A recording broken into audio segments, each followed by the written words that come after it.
Welcome student, this is your history class 7 chapter 3 part 2. Keep the following additional details in mind. 1. The author of Tariq lived in cities, mainly Delhi, and hardly ever in village. 2. They often wrote their histories for sultans in the hope of rich reward. 3. These authors advised rulers on the need to preserve an ideal social order based on brighted and gender distinction. Their ideas were not shared by everybody. ये कुछ बातें ध्यान में रखें. 1.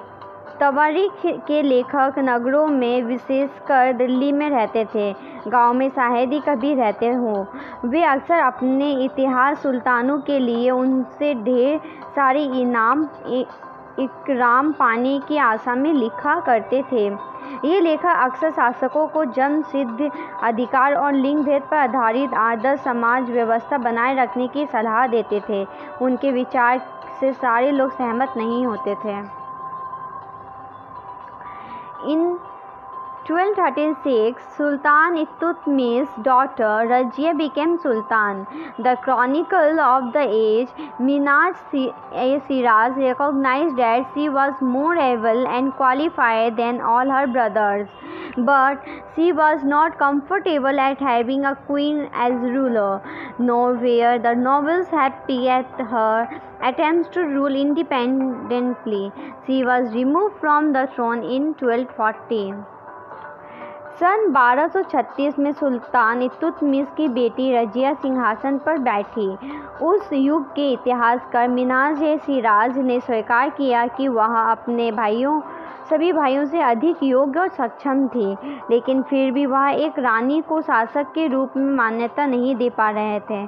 दरबारी जन भी उनके स्वतंत्र रूप से शासन करने की कोशिशों से प्रसन्न नहीं थे. सन 1240 में उनसे सिंहासन से हटा दिया गया. What Minhaj-e-Shiraz thought about Razia? Minhaj-e-Shiraz thought that the queen's rule went against the ideal social order created by God, in which women were supposed to be subordinate to men. He therefore asked, in the register of God's creation, since her account did not fall under the column of man, how did she gain from all of her excellent qualities? On her inscription and coins, Razia mentioned that she was the daughter of Sultan Iltutmish. This was in contrast to the queen Rudrama Devi of the Kakatiya dynasty of Warangal, part of modern Andhra Pradesh. Rudrama Devi changed her name on her inscription and pretended she was a man. Another queen, Dida, ruled in Kashmir. Her title is interesting. It comes from Didi or elder sister, an obviously affectionate term given to a love ruler by her subject. Razia के बारे में मिन्हाज-ए-शिराज के विचार. मिन्हाज-ए-शिराज का सोचना था कि ईश्वर ने जो आदर्श समाज व्यवस्था बनाई है उसके अनुसार स्त्रियों को पुरुष के अधीन होना चाहिए और रानी की शासन इस व्यवस्था के विरुद्ध जाता है. इसलिए वह पूछता है, खुदा की रचना के खाते में उसका व्यवहार चूँकि मर्दों की सूची में नहीं आता, इसलिए इतनी शानदार खूबियों से भी उसे आखिर हासिल क्या हुआ. रजिया ने अपने अभिलेखों और सिक्कों पर अंकित करवाया कि वह सुल्तान इल्तुतमिश की बेटी थी. आधुनिक आंध्र प्रदेश के वरंगल क्षेत्र में किसी समय काकतीय वंश का राज्य था.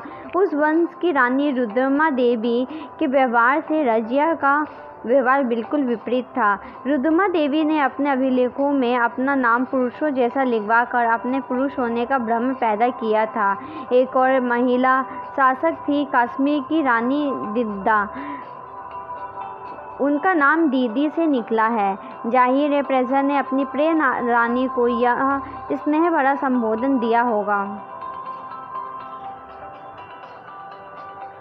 from garrison town to empire, the expansion of Delhi Sultanate. In the early 13th century, the control of the Delhi Sultans rarely went beyond heavily fortified towns occupied by garrisons. The Sultan seldom controlled the hinterland of the cities and were therefore dependent upon trade, tribute, or plunder for supplies. 13वीं शताब्दी के आरंभ वर्षों में दिल्ली के सुल्तानों का शासन गैरिसनों के निवास के लिए बने मजबूत किले बंद शहरों से परे शायद ही कभी फैला हो। शहरों से संबंध लेकिन उनसे दूर भीतरी प्रदेशों का पर उनका नियंत्रण ना के बराबर था, इसलिए उन्हें आवश्यक सामग्री, रसद आदि के लिए व्यापार कर या लूटमार कर पर ही निर्भर रहना पड़ता था। Controlling garrison town in distant Bengal and Sindh from Delhi was extremely difficult. Rebellion, war, even bad weather could snap fragile communication route.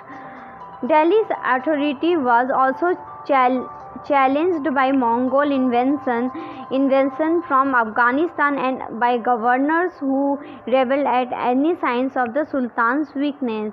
The Sultanate barely survived these challenges. Its expansion occurred during the reign of Ghiyasuddin Balban, Alauddin Khilji and Muhammad bin Tughlaq. Delhi से सुदूर बंगाल और सिंध के garrison शहर का नियंत्रण बहुत ही कठिन था। बगावत युद्ध यहाँ तक कि खराब मौसम से भी उनके संपर्क के नाजुक सूत्र छीन बीन हो जाते थे। शासन को अफगानिस्तान से आने वाले हमलावरों और उन सूबेदारों के बराबर चुनौती मिलती रहती थी जो जरा सी कमजोरी का आभास मिलते ही विद्रोह का झंडा खड़ा कर देते थे। इन चुनौतियों के चलते सल्तनत बड़ी मुश्किल से किसी तरह अपने आप को बचाई हुई थी। इसका संस्थापन गयासुद्दीन बलबन के शासनकाल में हुआ और इसका विस्तार अलाउद्दीन खिलजी और मोहम्मद बिन तुगलक के राजकाल में हुआ।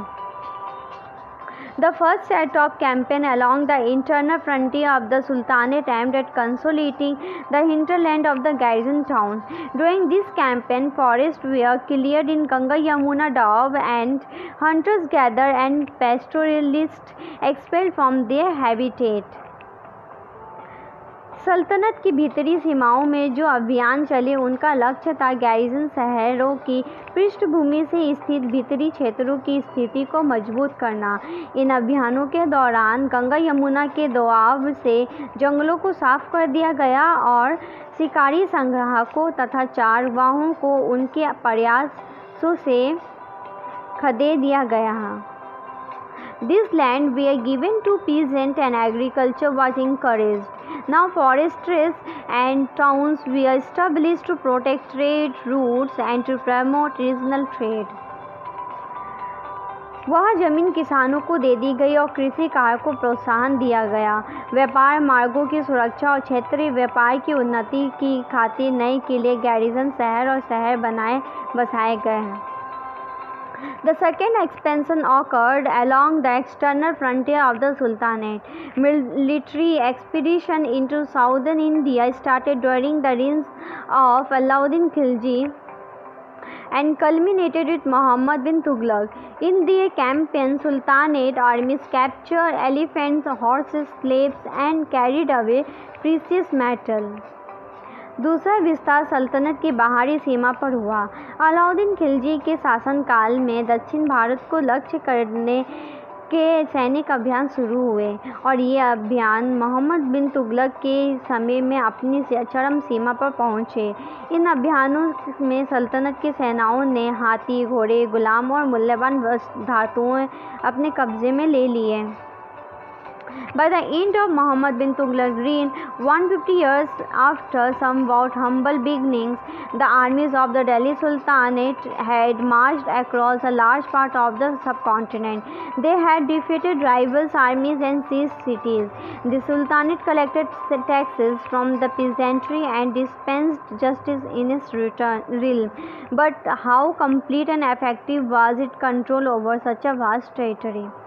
दिल्ली सल्तनत की सेनाओं की शुरुआत अपेक्षाकृत कमज़ोर थी, मगर 150 साल वर्ष बाद मोहम्मद बिन तुगलक के राज्यकाल के अंत तक इस उपमहाद्वीप का एक विशाल क्षेत्र इसके युद्ध अभियान के अंतर्गत आ चुका था। इससे शत्रुओं की सेनाओं को परास्त किया और शहरों पर कब्जा किया। इसके सूबेदार और प्रशासकों मुकदमे में फैसले सुनाते थे और साथ ही किसानों में कर वसूली करते थे, लेकिन इतने विशाल क्षेत्र पर इसका नियंत्रण किस सीमा तक और कितना प्रभावी था। The masjid. A mosque is called a masjid in Arabic, literally place where Muslims prostrate in reverence to Allah. In a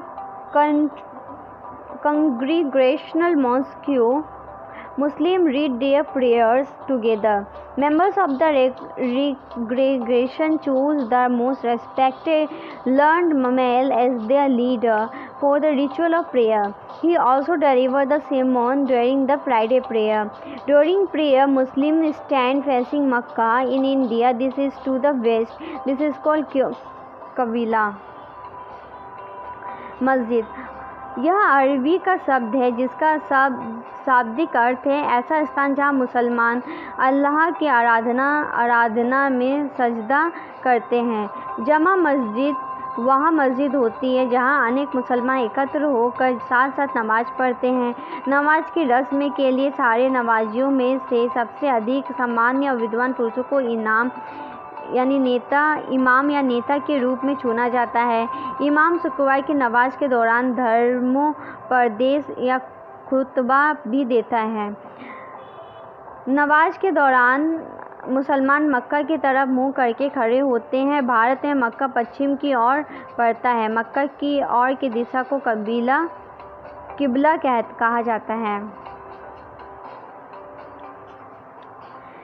The Delhi Sultans built several mosques in cities all over the subcontinent. These demonstrate their claims to be protectors of Islam and Muslims.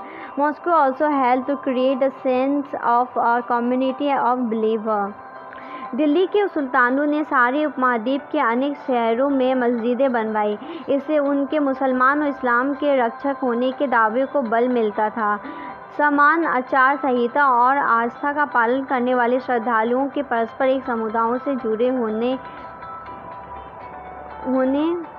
who shared a belief system and a code of conduct का बोध उत्पन्न करने में भी मस्जिद सहायक थी।